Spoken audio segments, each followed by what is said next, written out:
Mahmoud was able to see his baby and hold his baby and talk to his wife and hold his wife this morning, but there's a tragedy involved in that, and that's because he's 1,500 miles away from his family. So everything Mark's talking about legally is true, but this man is being tortured.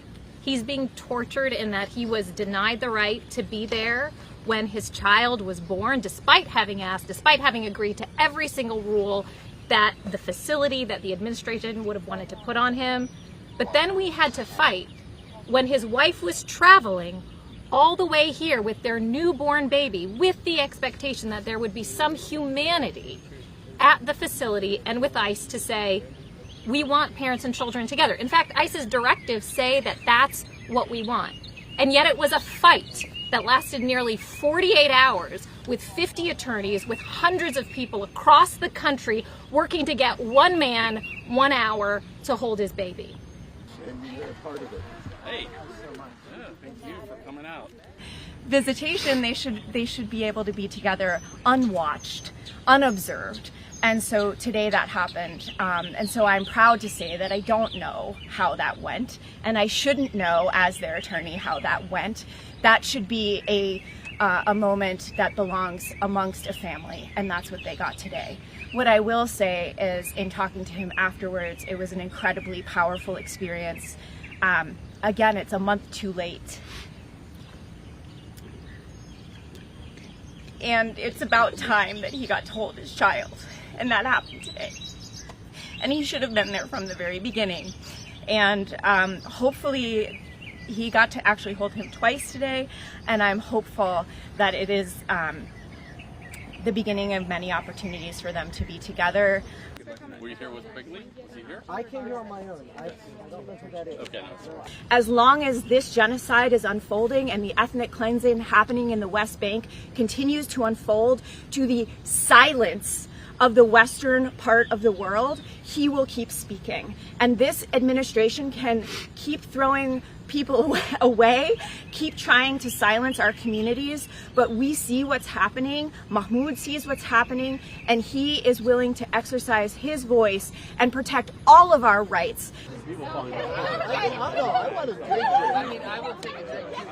That cowardice is combined with ignorance, because the entirety of the government's case is based on innuendo, rumor, tabloid, Islamophobic, like a conspiracy peddling.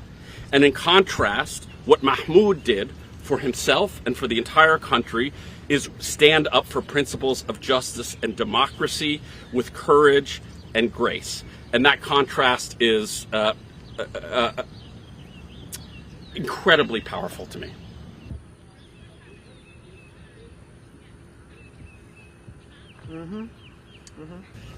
Today was the day that Mahmoud got to speak to the world. He got to say how outrageous it was, what the government has done to him, and what has been done to other Palestinians who have spoken out against what is going on in Gaza, what Israel is doing, what the United States is doing, in what Colombia was doing. And it was his day to tell the world what he really felt and what the real truth is and what's going on. He is not a threat to national security. He is not a danger to his presence in the United States. Has nothing to do with U.S. foreign policy. It is a bogus charge. It is meritless. It's never been used in this context against a permanent resident of the United States for First Amendment protected activities. We're going to fight this till the end, and we will make sure that Mahmoud is ultimately vindicated.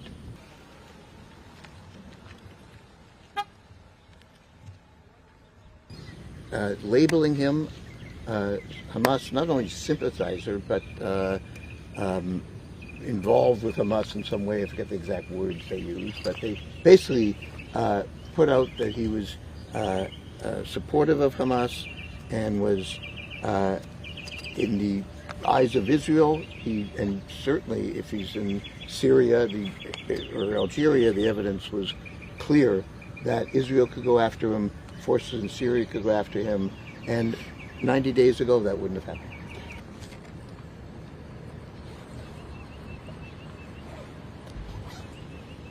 when the world spoke out and said this is outrageous what is happening, they a week later added a bogus charge saying he had misrepresented things on his application. The truth came out today. There was no misrepresentation.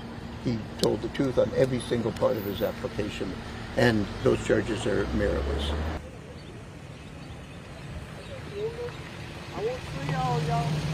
All the experts testified that his life or freedom would be in severe danger if he was deported to either Algeria or Syria. Every single expert said that. There's no dispute of that. The government didn't contest that in any meaningful way, and we are optimistic that the judge will eventually rule in his favor on that issue.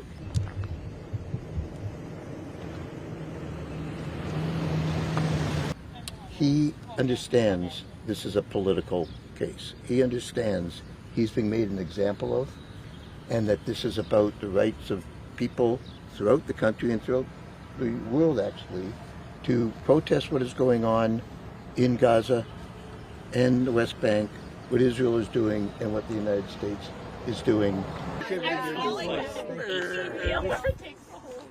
I think she was very, very moved by his testimony. You could see her in the courtroom. She was paying attention. She was nodding at certain times. She was intent on listening very carefully. Yeah.